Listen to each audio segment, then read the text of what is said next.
Ladies and gentlemen, we are live for another episode of the weekly win streak. It's your boy TP3 Bets, and I'm joined as always by the man himself. What up, bro? We're fresh right here off of Bro cash bet right now, guys. Bro just hit his Carlos Santana hits run RBIs over right there. We watched it live. I put my phone up to the screen and let Bro watch it for him off my phone. So there we go, guys. That's how we get it done right there. Bro with the easy winner. Bro, how we doing today, man? We're doing great. We're doing absolutely great. What a great way to start the show, right in the green room, getting a cash. And that's how you know T is the best friend of all friends. He could have sat there and just watched it and be like, oh, yeah, you cash. No, he held the phone up there and let me watch it. He's a legend, A1, top tier, 10 out of 10 friend. But listen, we're doing great. We're actually seeing the board well right now, and it feels good. It feels good. How are you, T? Man, we're doing good, honestly. Just another day, another dollar. Last night had some tough luck, man. Oklahoma City really fucked me blowing that game at the end last night. But at the end of the day, bro, you're not going to win them all. It was insane to watch it all go down. And honestly, once I knew that I wasn't going to cover, I really wanted them to lose for two reasons. One, because I wanted bro to cash, but two, because there's nothing I love more than backing a team who loses like that in their next game, which, believe it or not, I'm not doing today with a certain team, but I just wanted to set up for the spot for that later. So was not mad about that. But yeah, man, that was one of those insane games I've watched. Real quick before we wait for some people to funnel in here, bro, let's talk about that. But first of all, we went 1-1 yesterday head to head. Bro beat me on the Nuggets, and I beat him with the Padres. Insane fucking comeback by the Padres. I'd already chalked that one up, and they came back. I got the notification. It was 2-4 or the 3. I was like, what? And then I had to watch, and I watched the run get driven in by Bogarts. But yeah, I can't believe I actually hit that one, man. But bro, 2 insane comeback victories. I'm kind of pissed at myself because I said I felt like that I liked your gut feeling, just the fact you're feeling an upset, but I felt it more with the Knicks than I did with the Nuggets because I felt like that, like Nuggets at least have Jokic, people can see it rather than everyone's just been dogging the Knicks all day. I mean, which comeback was more impressive in your opinion? I gotta be real. Even though the Nuggets won, they were in that game the entire time. It never got more than 13 or 14. It was never ugly. It was never ugly. The Knicks were down, I think 22 at one point was the largest margin of margin there. I think the Knicks comeback was a little bit more impressive for me. With the Celtics being the one, obviously Oklahoma City is the 1 seed too, but with the Celtics being the 1 seed and really nobody is giving anyone else a chance in the East to play against them, I think that is just a terrible collapse there. A terrible collapse. And I give it to the Knicks because they've been called soft all year, and they could have just packed that shit in. Down 22, getting their doors blown off. They played defense. They embraced the Thibodeau fucking inner roots, and they got back into that game, which it kind of sucked because I had Celtics team total over 109.5, and even in overtime we didn't hit. But it was a great game nonetheless. T, of the 2 games, what do you think was most impressive for you in terms of comeback or something that you noticed in the game? Yeah, man, I think the one I was a little bit more impressed with was definitely the Knicks. I mean, Denver, we've at least seen them pull off big-time playoff win. Actually, you know what? I can't answer it that way. I have to go with Denver here because my max play was on Oklahoma City. So, yeah, I'm more impressed they fucking won outright. Honestly, the Knicks one was crazy, like you said, because they came back from down so many points. I mean, dude, the Celtics offense looked terrible. I tweeted it out when they started to come back. I was like, the Celtics offense looks pathetic, man. Aldis is just chucking step-back threes. There was no rhythm, no flow. It was iso ball and step-back threes. They looked like the type of offense the team that loses the game by 30 points is running. And it was kind of crazy to watch it because I was like, dude, they can't get anything. The Knicks are hitting shots. The Knicks were running around like their heads were on fire. Honestly, it was pretty awesome to watch the Knicks do that. That was a ballsy win. My respect level for the Knicks went up tenfold. They could have given up and said, fuck it, we'll try again in game 2. The Celtics are that good. And they just said, nah, we're about to ramp it up a notch. And dude, Bridges and Anunoby were insane in that game. Bridges kind of dominated 2 ways. But yeah, I mean, the Nuggets one was insane. Aaron Gordon, bro. I mean, dude's so fucking clutch. Westbrook cash for Bro as well, dude. That was probably one of the sweatiest Bro victories of all time. That was kind of like my Denver Broncos team total over NFL Game of the Year play, where they hit the fucking Hail Mary to cash it on 4th down against the Bengals. Like, that was exactly what happened for you. Westbrook cashed, then 2 minutes later you hit the Nuggets one. So, dude, that was insane, bro. But look, everyone's not here to listen to us talk about what happened in yesterday's games.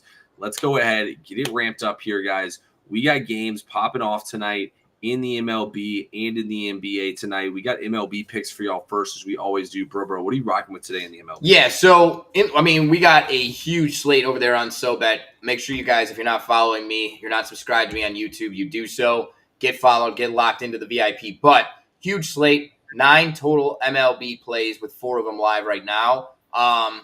But we're going to go to a little bit of a crafty play. It's an F5 play. We're taking the Phillies and the Rays under 4.5 in the first 5 innings.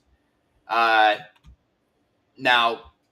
I typically don't like plays like this because it is like right around that fade zone. I got it for minus 140. I think that's a fair price.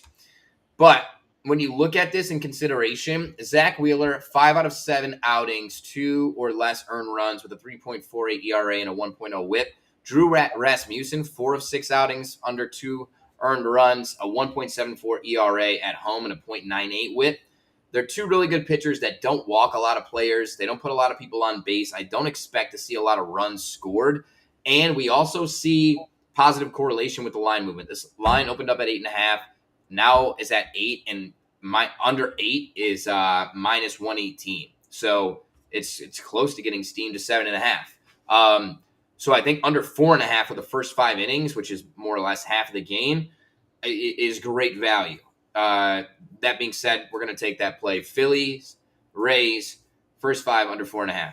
T, what about you? What do you have in the MLB today? Yeah, I do have another play in that game, but you know what? We're going to go to the famous bounce house here. And first of all, I do like your play there, bro. It's like you said, you got 2 aces on the mound, man. So they should be able to keep the ball inside the park. Tampa Bay, for what it's worth, I don't know if you listed these stats out, but here's some more stats on Tampa Bay. Tampa Bay is currently 28th in batting average right now and dead last in runs scored. They've scored 15 runs in their last 8 games. So these teams are sucking right now at the plate. Yeah, both offenses, though, in this Athletics-Mariners game are surging right now. Both teams are top 10 in batting average, runs scored, and home runs in their last 8 games. Neither of these teams strike out a lot. Season long, or Mariners in the last 8 games are last in strikeouts. Season long, the Athletics are bottom 5 in strikeouts. So they're going to make these pitchers work. Jeffrey Springs is a 7.2 home ERA. He's gotten raked on in this ballpark. Emerson Hancock's also been underwhelming if you look at all his splits as well. I mean, the dude is fucking terrible no matter how you want to chalk it up. Next kind of angle here that's also active in this game is both teams really use their bullpen a lot, going to extra innings. They're high leverage relievers. And the A's have already worked their high leverage relievers 3 games in a row, basically. So all their big time relievers are all going to be used up. So they're going to have to go to some middle innings reliever, try to leave Jeffrey Springs in this ball game as long as they possibly can. Severino gave them decent length yesterday, but not the length they needed. Seattle's also over the total in 8 out of their last 9 games. With all these trends setting up, I see a high scoring fair. I believe there's like 8-mile-per-hour wind blowing out. That was honestly barely even part of the handicap, but that's just a little cherry on top as well. So we like the over. Yeah, I really, really like that a lot. I may or may not have something similar. Just the bounce house, if you can get it 10 or under, is just like money in the bank. Shawty, what you drank. And it should really, really cash. Warm weather out there. Until the market adjusts, we got to keep taking it. So, do you have any other looks, any other action in the MLB? I have some other picks. I'm going to keep those sealed up in my VIP though. Bro, how hot are you right now in the MLB? Yeah, in the MLB, we've been kind of hot. We are 11-1 in our last 12 MLB plays. We're up over 12. We're up over 12 units, 12.7 units in the last 2 days. So we're on a little bit of a heater. Guys, again, if you're not subscribed, subscribe to me. Get followed on my social medias. Get into the VIP today. There's a sale. We'd really love to have you on the team. Yes, we love giving you away freebies, but we're not always going to give you the max plays here for free. You know, if you want the real coin making plays, you got to get subscribed to the VIP. You got to get into TP3's fan basis and get all the deals, all the locks, all the cash worthy plays. But we want to stay hot. We want to stay warm. And I think we're going to keep all the plays in the VIP. We gave you about 40% of our overall plays on the board today. Speaking of 40%, why does that number ring a bell in my mind, T? Use code TP3 right now on Fanbase to get 40% off any of my packages, or use the code TP3 when you sign up on SoBet. You can get free plays every single day. So both those are great deals, great ways to get involved. There's another free play that's different from the one I've been giving out today over on SoBet. So you can go over there and get a different play for free. With all that being said, bro, let's go ahead and before we talk about NBA, do you have anybody you think could hit a home run tonight? Because I have one if you want to hear it. Oh, I'd love to hear it. I honestly didn't cap any further, but go ahead. What do you got? All right, so it's not just one player. If I had to pick one player, I'd go with Freddie Freeman here. But Cal Quantrill is 1-7 in 9 career starts against the Dodgers with an 8 ERA. He's pitching tonight for the Marlins. The Marlins have lost 9 out of their last 10 games of the Dodgers, and their pitching staff is a 9.21 ERA combined in those starts. I think Cal Quantrill gets lit up today. Therefore, I would definitely back Freddie Freeman to hit a home run. He's on a 10-game hit streak, so he'd be my favorite one to hit a home run. It's not an official play. It's just a lean, just some cool information for y'all. You know, I probably should have played the Dodgers team total over. I really just couldn't find like a good angle to get at them in this game. I mean, you're priced out anyway. Yeah, no, I totally agree. You are priced like 5.5 on a team total. It like really hurts the soul. And like, it's not even plus money either. It's like minus 130 or some shit. It's like, what the fuck is this? Totally agree with you there. Only thing I could really look at was the over, but ultimately there is other stuff on the board. I like that look. I definitely think somebody in that game is going to hit a homer for the Dodgers. And I wanted to circle back to something that's really interesting. Isn't it funny how baseball, you see such polar opposites season to season? Like sometimes you see things that stay tried and true, like the White Sox suck and they just continue to suck. But the Seattle Mariners were number 1 in strikeouts last year. They struck out more than any team in baseball. And now this year, they're like, they do not strike out at all. It's very interesting. Yeah, I used to come on here and say, this team fucking sucks. They're not going to make the playoffs. And look what happened. They didn't make the playoffs. I was like the leader of Seattle sucks. They shouldn't be in first place. They're not going to make the playoffs. Like, I was pounding my fist every single show about it. And look what happened. He was right. Listen, we know why you're here. We gave you the MLB. We took you out to the ball game. We got you to the 7th inning stretch. You watched mustard beat ketchup and onion because mustard is a superior condiment to all other condiments.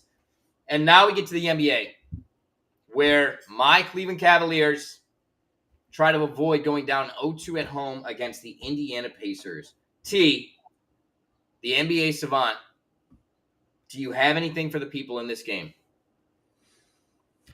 We do have a play in this game. 1 unit play here. Give me the Indiana Pacers plus the 9 points. So, look, I'm typically the type of guy who would be all over the Cavs in this game. I mean, the Cavs -6 first half is an insane line. I think this full game spread should be 6.5. It's currently sitting at 7.5 right now because Darius Garland, DeAndre Hunter, and Evan Mobley are all injured. I personally think they all play, so I would wait. I still think Indiana is going to win this game regardless if you guys play or not. Evan Mobley still hurt the same ankle he hurt before.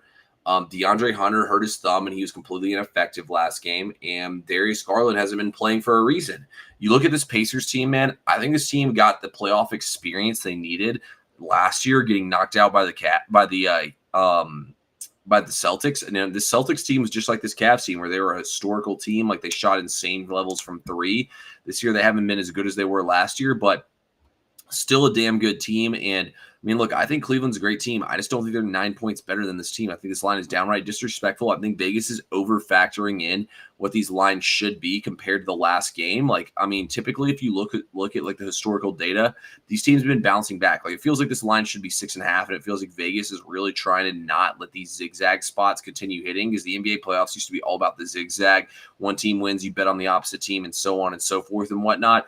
I think it's better nowadays if the home team wins to take the road team in the second game. I think those still have value, but I think the other ones don't really have value, and Vegas has sucked all the value out of it. So I think Indiana's the play here. And if you look at the net rating, these teams are basically even the second half of the season. I think Indiana had a little playoff hangover, and then once they really got it together, they were a dominant team the second half of the season. And I think they're kind of like that team who's just as good as they were last year, but they have been there, done that, unlike Cleveland.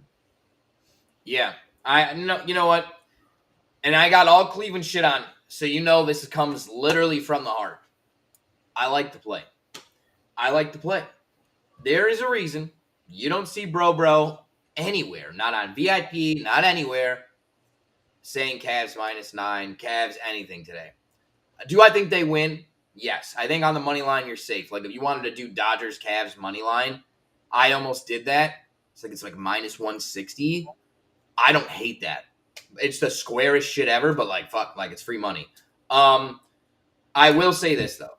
See, I would have said to pair with the Tigers, but the Tigers game got rained out. So, did it really? Yeah. Interesting. Yeah.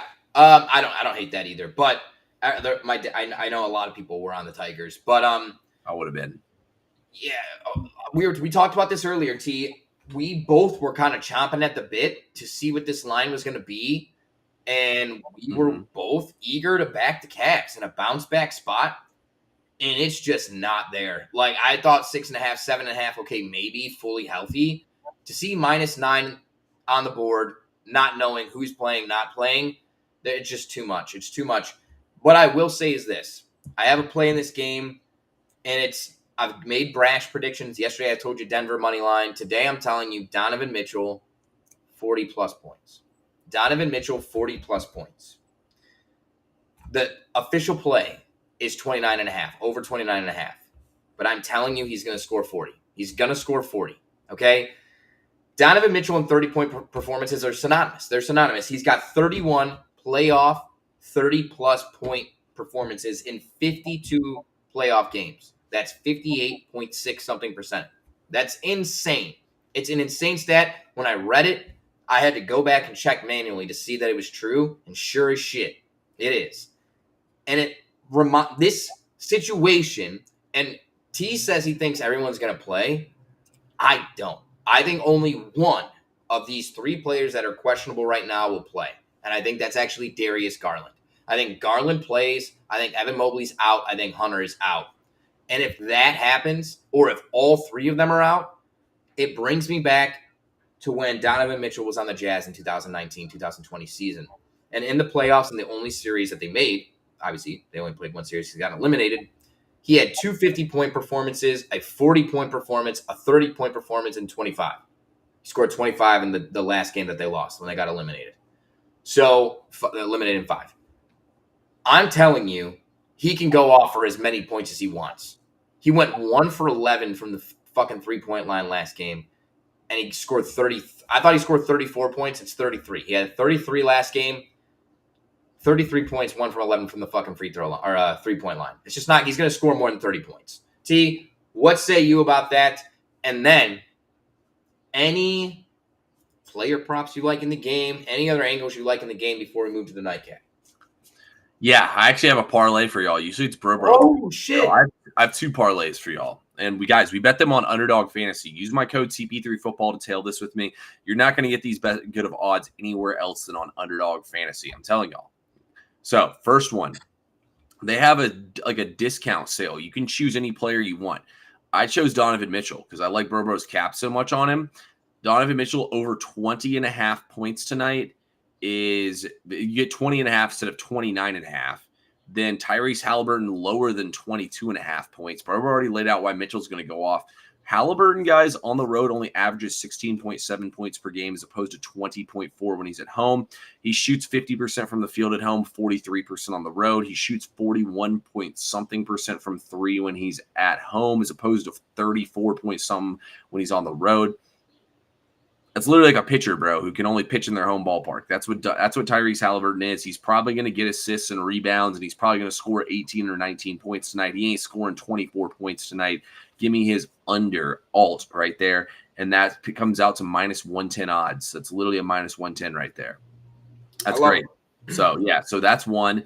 And then the other one, they have another boost on there, the extender for playoffs, 50% boost. We're going Tyrese Halliburton to miss their first 3-point shot. Aaron Nesmith shot the lights out last game. He ain't doing it again. We're going to take him to miss his first 3-point shot. We're going to take Julius Randle to miss his first 3-point shot, and we're going to take Jimmy Butler to miss his first 3-point shot. You can only bet this on Underdog Fantasy as well. 4-leg, 50% boost, $22, pays $223.96. Those are my parlays. I love that. I love that. Those to miss the first threes, like Yeah, we've been really sharp on those. We cashed one last night. Kristaps Porzingis got hurt, so his leg got voided because he never shot a 3 while he was in the game before he got hurt. I wish we just taken him to miss because he went 0 for 4. But it was actually hilarious. The last leg was Jokic to miss a 3 before halftime. Jokic gets a defensive rebound with 1 second left and chucks it the length of the court. And of course he missed. So bang, win. Huge. I love that. That's awesome. That's like one of those wins that you think you're cooked, and then you're. Did that just happen?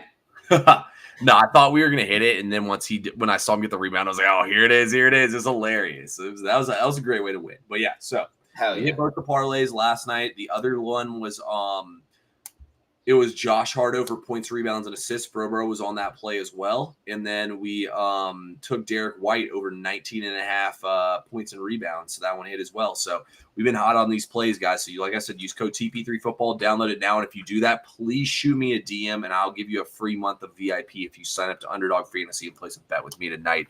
And I just gave you right there 2 parlays you can ride with me. Shoot me a DM as well, Twitter, if you sign up and want me to DM you these parlays. With that being said, we still have one more game here. Minnesota taking on Golden State. Bro called the big upset last night, guys. He felt it in his loins. He took Denver money line and Denver spread, and he says he feels it in his loins again tonight. Bro, what are you rocking with in this game? Yeah, so not to the same degree. Like I was telling TP3 on the phone, and we said it in the other live stream, when I was sitting here and just listening to ESPN yesterday, it was like literally an act of God. It may have literally been an act of God where it like shook me. It was the most resounding, undisputable, you can't shake me off this opinion feeling through my whole body. This is not nearly that strong, but I'm feeling like, hey, something is up here. And I've got to say, everyone's talking about Minnesota and how they owned the Lakers, how they made deep runs in the playoffs, and Anthony Edwards is a ball. I mean, he is outstanding, fantastic to watch. All this hype about the Timberwolves and all this talk about like Golden State being old and can Steph Curry bounce back? How's his thumb? You don't hear anything about them being able to be competitive tonight. And that is like a tall tale for me. That's like, whoa. What are you trying to hide here? What are you doing here? So then I looked at it a little bit more. Golden State, 24-17 on the road, so pretty good numbers on the road. And they've won 3 straight against Minnesota. Like, they can beat this team. They have the recipe to beat this team, and they will tonight. But I'm going to take Golden State plus 6.5, and then just obviously a little bit of sprinkle on the money line because I think they win tonight. T, what say you, and what do you have in tonight's game? Yeah. Look, my play tonight is my max play, so I'm going to keep that one in VIP tonight. But I'm just going to say this. Minnesota is definitely not as good of a defensive team as the Houston Rockets are. So on that part of things, it's definitely a better matchup for Golden State there. But you also have old-ass Steph Curry and Jimmy Butler coming off back-to-back games. They played 42 and 46 minutes. Only 1 day off. Those trends are active again on teams with 1 day rest versus teams on 4+ day rest. Just didn't seem to matter yesterday. We'll see if they matter today or not. Minnesota, though, does actually have a go-to scorer. Actually, they kind of have 2. Julius Randle can get buckets when he needs to as well. And, Golden State doesn't really have a big man to match up with Rudy Gobert. And we saw what he did to the Lakers. So there's good reasons in both directions to look both ways. So yeah, that was the way I would look at that game. I actually do kind of like the over though in this game tonight. It's not a play for me, but the way I look at this game is kind of like I said, like I think Gobert should be able to score easily inside. I think Minnesota will get to the rack pretty easily tonight.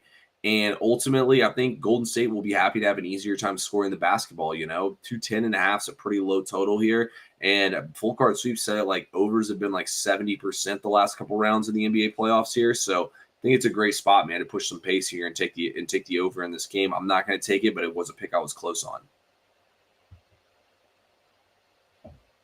You're on mute.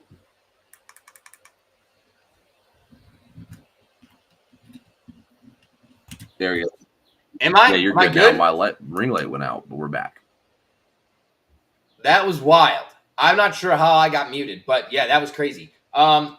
I do like the over in this game as well. Didn't take it either, but I definitely think there's going to be points, more points, and especially where the line is at. Another, was there any player props that you looked at in the night Yeah, game? I do like Rudy Gobert to go over, to have either a double-double or to go over his points, rebounds, and assists at 22.5. His points and rebounds is 21.5, but I think he might actually get a couple assists here in this game, especially since he's so much bigger. They might just throw it into him in the middle and kind of run some action off him. So I think that's a decent spot right there for Rudy. And then the other player prop that I would like in this game tonight is I would like Steph Curry to go under. Him or Butler's going under their points. Both of them are total, I believe, at 26.5. I think one of the two of them goes under. So I think Minnesota could win pretty big tonight. So I like them both to go. I like one of them to go under. That's fair. Hopefully it's fucking Jimmy. Hopefully it's Jimmy. I like Steph Curry to go over.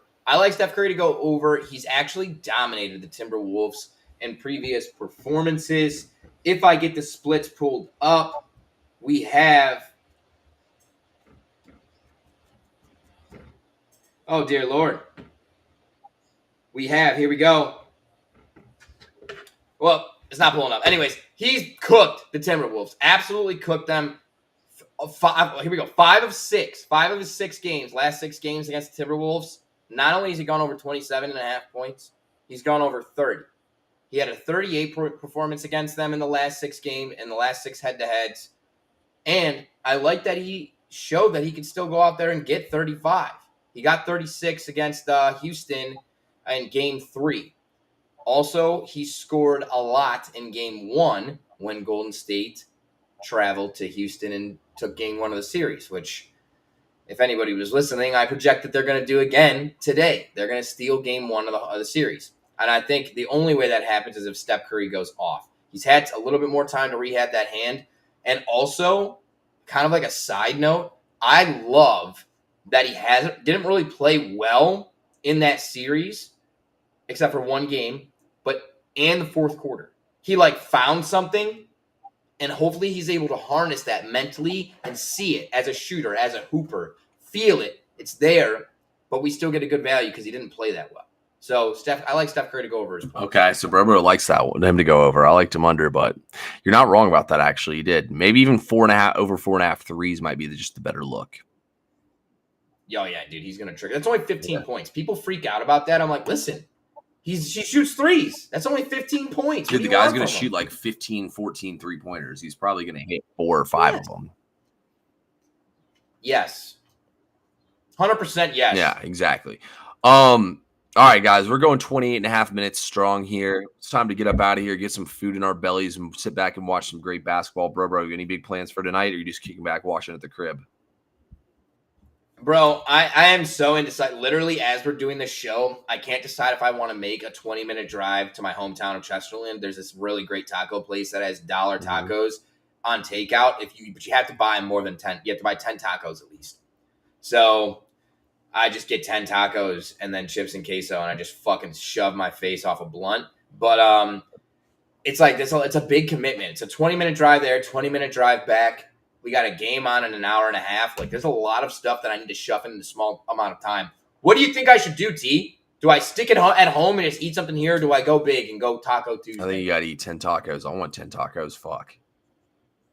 Oh, dude, it's amazing. It's amazing. What about you? What do you got going on? Man, not too much. I'm about to whip this steak up real quick. And then, yeah. We're eating steak tonight, boy. About to eat a steak, and we'll sit back and watch some basketball tonight. So hopefully we can cash big. Steak's going to bring me the big money vibes, baby.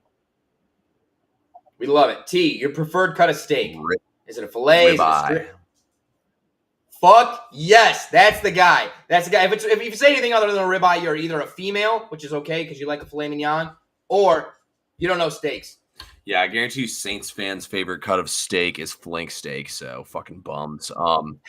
Anyway, guys, that's all we got for today. Like we always say, if you want to get all our picks, SoBet's the place for it. Use code TP3, use code BroBro. BroBro's running a sale over there in honor of him going off his, what is it, 12-1 MLB run? 11-1 in our last. Well, he's 12. about to be 12-1 when his next one hits. And then I did. I am 12-1. Oh yeah, there we go. Come on, bro. 12-1 MLB run for bro. He called the Nuggets money line last night. He's coming back for more plus money tonight. We'll see you guys at the window as always. Let's get this fucking money.